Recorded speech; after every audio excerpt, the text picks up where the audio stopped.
예. 그러면 이제 세 번째 문제를 한번 보도록 하십시오. 노동 이동에 관한 얘기인데, 첫 번째 질문은 노동 이동의 개념과 그 요인, 요거 설명이고요. 두 번째는 문제 자체는 간단하죠. 간단한 문제인데, 산업 간 임금 격차가 존재한다. 근데 양산업, 그 두 산업 사이에 생산성이 똑같다. 그때 이동에. 그러니까 요거는 이제 우리 노동경제학에서 아주 기본이 된 동일노동, 동일임금에 대한 그 얘기 설명이고, 이제 세 번째가, 그쵸? 외국인 근로자가 이제 들어올 때, 그 외국인 근로자가 유입됐을 때 국내 노동시장에는 어떤 영향을 줄 것인가. 그런 얘기죠.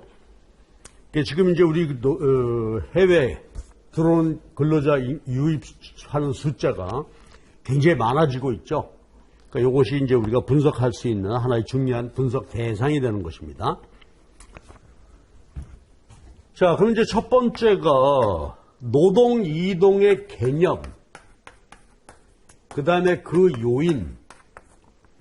문제가 나왔으니까 먼저 개념 써줘야 되겠죠.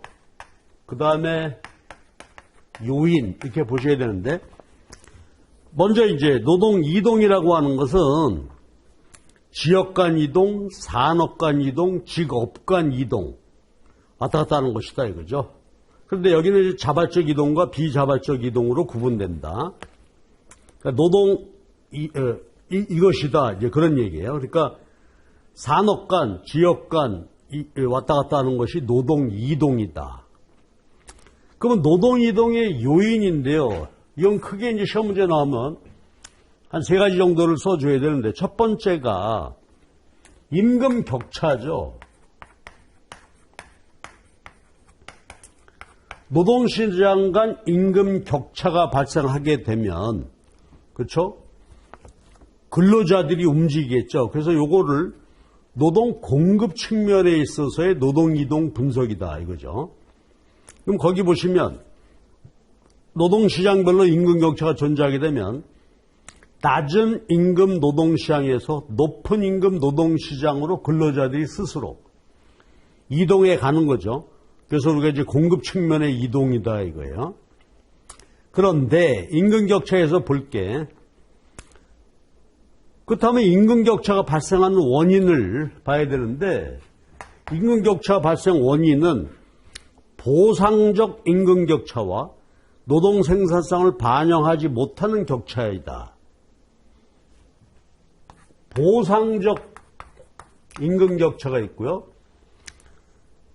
그 보상적 임금 격차 말고, 요건 이제 말하자면 그 합리적이지 않은 임금 격차죠. 그러니까 노동 생산성에 기반하지 않는 격차, 노동 생산성에 과 무관하게 이루어지는 격차가 있을 수 있다. 그러니까 요거는 비합리적인 임금 격차죠. 그러니까 이제 이러한 임금 격차는 있으면 안 되겠죠. 남녀 사이에 격차가 있다든지. 이제 이런 것들이 여기 해당하겠습니다. 그러면 보상적 임금 격차, 요거를 중심으로 써줘야 되는데, 보상적 임금 격차는 금전적 격차와 비금전적 격차로 나눌 수 있다. 그렇죠? 요거 이제 아담 스미스의 바로 보상적 임금 격차 그 얘기인데요. 이때도 이제 금전적 격차, 비금전적 격차, 그래서 순이익의 격차다. 이것이 아담 스미스가 얘기한 것인데, 이때 비금전적 격차는 작업의 쾌적함, 소득의 안정성, 교육 훈련 비용, 직업 성공 가능성이다. 그러니까 보상적 임금 격차에서 금전적 격차니까 이건 뭐예요? 임금 격차죠. 임금이 어느 높고 낮다. 그 다음에 비금전적 격차. 이것이 이제 우리가 얘기하는 3D 업종이죠. 그러니까 어렵고, difficult, 그 다음에 위험하고, 그 다음 남이 하기 싫어하는 그런 일에는 임금이 높다. 그런 얘기죠. 그래서 하여튼 어떤 요인이든지 간에 임금 격차가 발생하게 되는데, 그런 것들을 잘 정리를 해 주셔야 되겠어요. 기본은 뭐죠? 낮은 임금 노동시장에서 높은 임금 노동시장으로 이동해 가려고 한다 하는 이야기고요. 자, 두 번째가 취업 기회입니다. 근로자들이 이건 움직이는 거고요. 자, 근로자들이 이러한 여러 가지 임금 격차에 의해서 이동하려고 하는데 기업이 그렇죠 수요 측면에 있어서 그걸 받아들이지 않아요. 취업 기회가 없다 이거죠. 근로자들은 높은 임금으로 가고 싶은데 그럴 기회가 기업에 의해서 보장이 되지 않는다면 이동할 수가 없겠죠. 그래서 임금 격차가 존재하더라도 취업 확률이 낮다. 그럼 이동하기 어렵겠죠. 취업 확률이 높으면 내가 저쪽 산업으로 아니면 저 지역으로 옮겨가는데 기회가 있으면 가는 거고 기회가 없으면 못 가는 거죠. 그러니까 기업에 의한 취업 기회가 어느 만큼 있느냐 없느냐가 노동 이동의 또 하나의 결정 요인이 될 수 있겠다. 그런 얘기가 되고요. 그 다음에 이제 세 번째, 이게 중요한데요. 세 번째가 인적 자본 이론, 아까 우리가 봤잖아요. 인적 자본 이론에 기반한 자 그런 이야기인데요. 보세요. 인적 자본 이론은 아까 볼 때 어떻게 돼요? 높은 교육, 훈련 받으면 임금이 높아질 거고 그러면 자기가 지금 말이죠. 낮은 임금에서 높은 임금 받을 수 있는 직장으로 가고 싶으면 스스로 하여튼 교육, 훈련, 연수를 받으려고 하겠죠.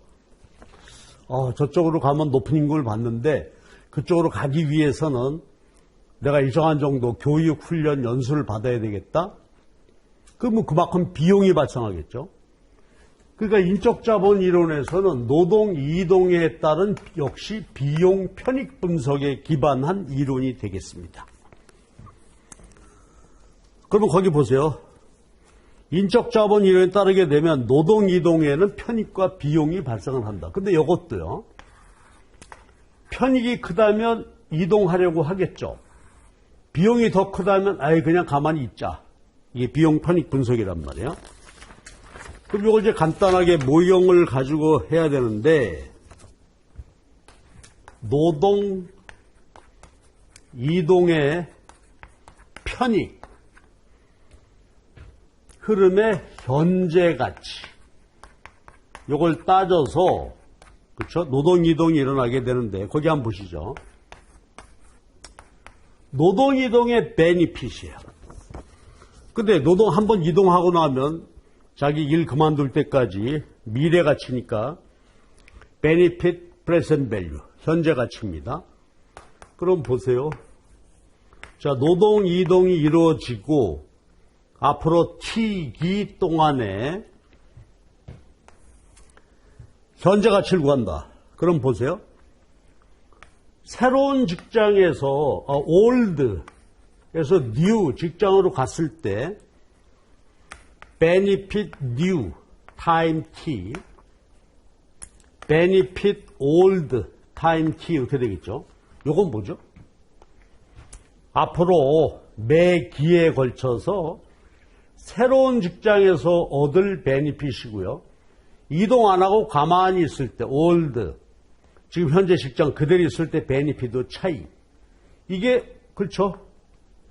노동 이동에 따른 순편익이 되겠죠. 편익이 됐단 말이에요. 이것은 현재 가치. 그래서 노동 이동 편익의 현재 가치가 클수록 노동 이동이 활발하게 일어나겠죠. 그래서 그렇게 보시고요. 그 다음에 노동 이동의 순편익은 어떻게 될까? 이건 편익이 현재 가치고 순편익은 요거 노동 이동에 따른 편익 흐름의 현재 가치에서 노동 이동에 따른 비용을 빼면 이게 순편익이 되겠죠. 순편익의 현재 가치란 말이에요. 그러면 노동 이동 비용이라는 게 동네를 옮겼다가 이주 비용일 거고 그 다음에 이게 뭐예요? 노동 이동에 따른 비용이라는 게 이런 거죠. 옮기기 위해서 내가 어느 정도 공부를 더 해야 되고 교육을 더 받아야 되고 이것에 들어가는 것이 포괄적으로 비용 이렇게 놨단 말이야. 그러면 순편익이니까 노동 이동에 따른 편익, 현재 가치에서 비용 빼야 되는데 이게 더 크다면 이제 노동 이동이 자기 스스로 활발하게 노동 이동하려고 하겠죠. 그러면 여기도 이게 클수록 노동 이동이 활발하게 일어나겠죠. 그럼 노동 이동 편익이 크다는 것은 뭘까요? 새로운 직장과 이전 올드 그 직장의 보수, 임금의 차이가 크고 요 현재 가치 할인율 요건 작아야 되겠죠. 그래서 T 시점에서 소득 임금 격차 할인율 그다음에 요거 이익 회수 기간 요것이 길수록 앞에 봤던 거하고 유사하죠. 그럴수록 노동 이동의 순편익이 증가한단 말이에요. 그 다음에 비용은 요건 작을수록 그러니까 내가 저쪽으로 전직하기 위해서 여러 가지 뭐 교육을 더 받아야 되는지 그런 비용이 얼마 안 될 때 그렇죠? 이주 비용, 심리적 비용 등 이런 것이 작을 때가 노동 이동이 활발하게 일어날 것이다 이거지. 그러니까 이건 이제 지역 간 이동으로 뭐 예를 들어서 지방에 있는 것보다 지방에 있던 것보다 서울 가면 임금 더 받을 수 있다.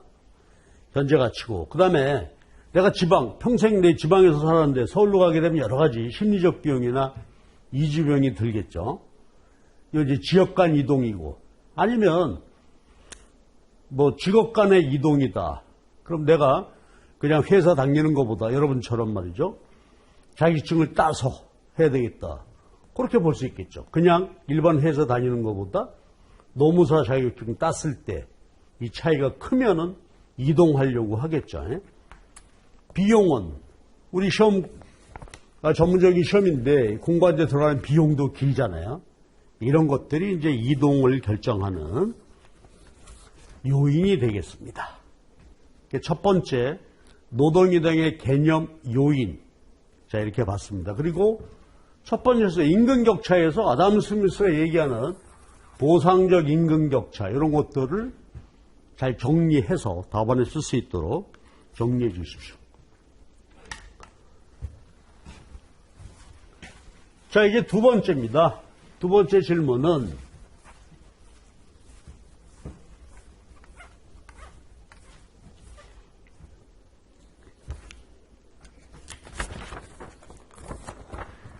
산업 간 임금 격차가 존재한다. 자유로운 노동 이동을 통해서 동일 노동에 대해서는 동일한 임금이 결정이 될 거다. 또 동일한 노동에 대해서는 동일한 임금이 지불되어야 한다. 그걸 그래프를 이용해서 설명해 보세요. 노동은 동질적이다. 그러면 이거는 동일 노동, 동일 임금의 원칙 놓고 보시면 노동시장이 둘로 구분되어 있다. A와 B 이렇게 노동시장이 구분되어 있는데 이 시장은 지금 현재 임금이 높아요. 이 시장은 현재 임금이 낮아요. 여기는 고임금이고 저임금인데 기본 전제는 뭐냐면 생산성이 동일해. 그럼 여기 이제 VNP 이렇게 되겠죠. 생산성이 똑같아. 동질의 노동이에요. 근데 A 시장은 임금이 높고 B 시장은 임금이 싸고 그러면 이제 B 시장의 근로자들이 A 시장으로 가려고 하겠죠. 떠나 공급을 줄인단 말이에요. 그럼 요 근로자들이 이 시장으로 이동하려고 하니까 공급이 증가하게 되겠죠. 여기서 노동 공급, 저임금 시장에서는 노동 공급이 감소한다. 근로자들이 A 시장으로 이동해 갔다. 여기는 이동해 왔다. 공급이 증가하죠. 그럼 임금이 내리고 여기선 임금이 오르게 되는데 어떻다고요? 그렇죠. 생산성이 똑같으니까 MFC VNP 원칙 보면 이게 임금이에요. MFC VNP, MFC VNP. 그렇죠? 그래서 동질의 노동이게 되면 근데 노동 시장별로 임금이 다르다. 그러면 낮은 임금 시장에서 높은 임금 수준으로 노동 이동이 이렇게 이루어지겠죠. 그럼 이게 바로 뭐가 돼요? 동일 임금, 동일 노동. 그렇죠? 동일 노동, 동일 임금.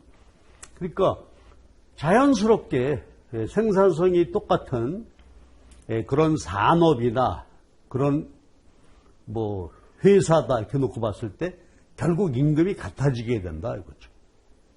그렇죠? 노동이동 아주 간단한 얘기였어요. 동일 노동, 동일 임금.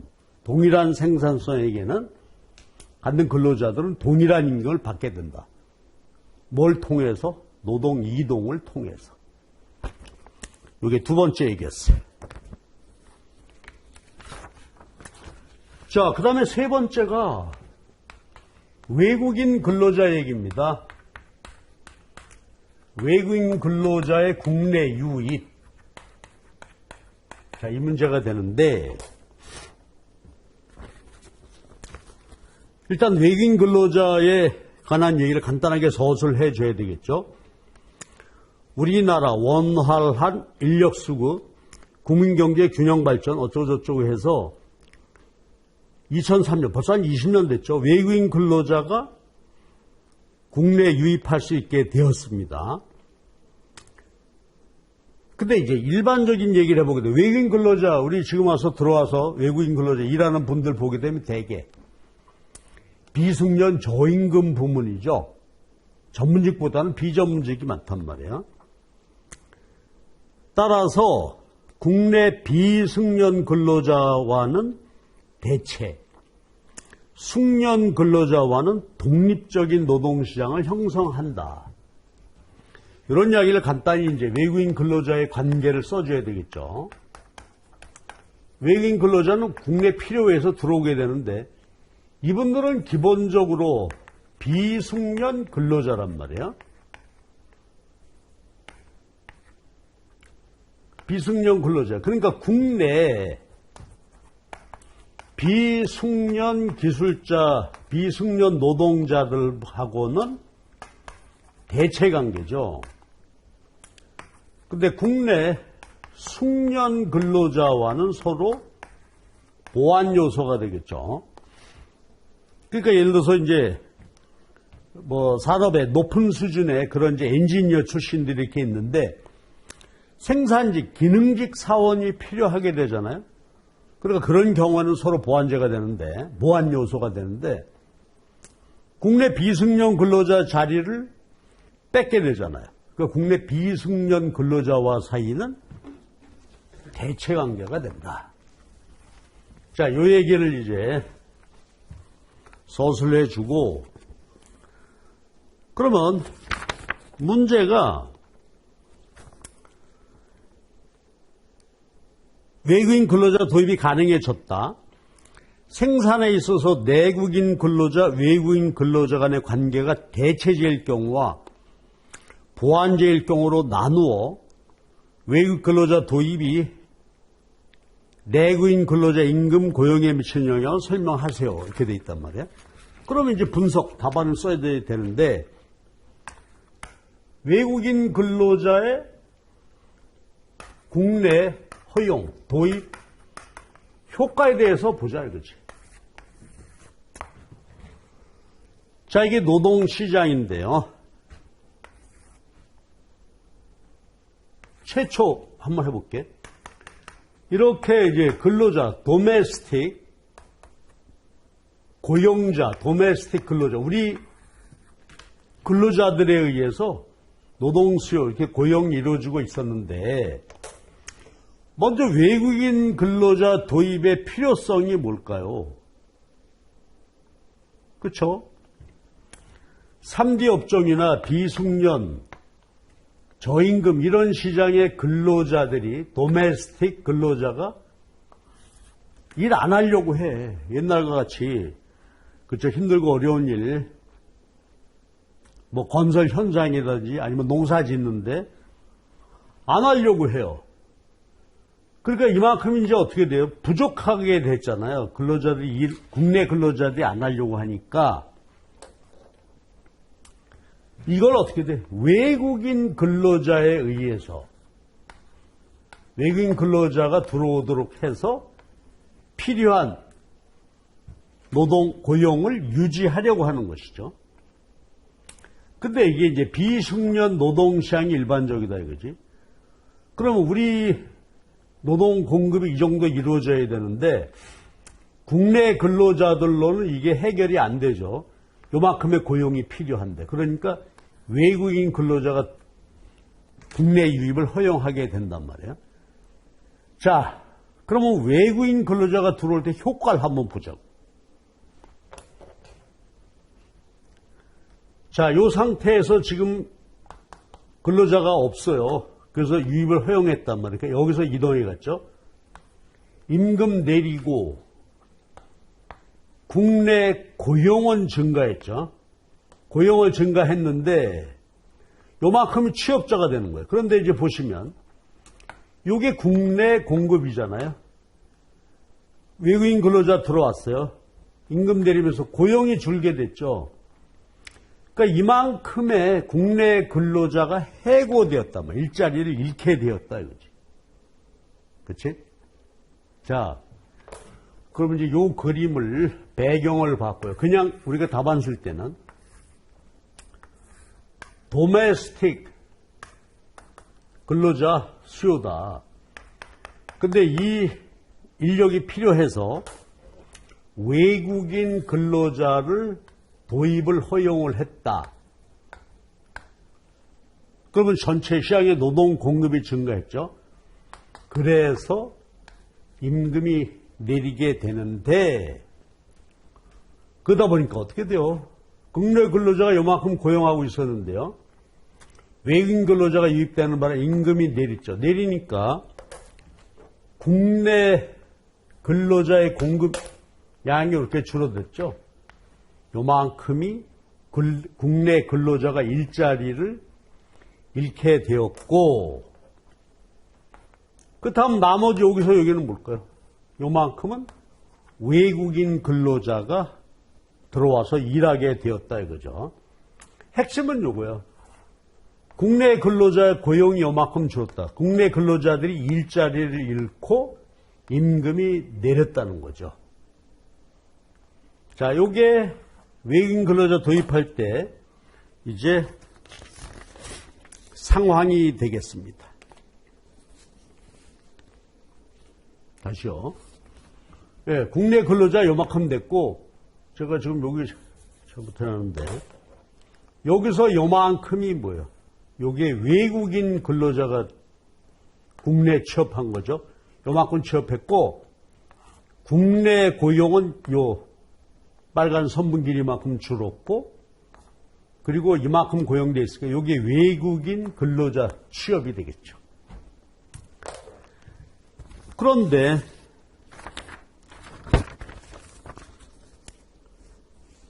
외국인 근로자 도입에 따른 국내 근로자 고용 변동인데요. 국내 근로자하고 외국인 근로자가 조대체 관계일 때. 자, 여기 이제 써서 국내 유입 효과를 설명해 주고, 그 다음에 조대체 관계 분석입니다.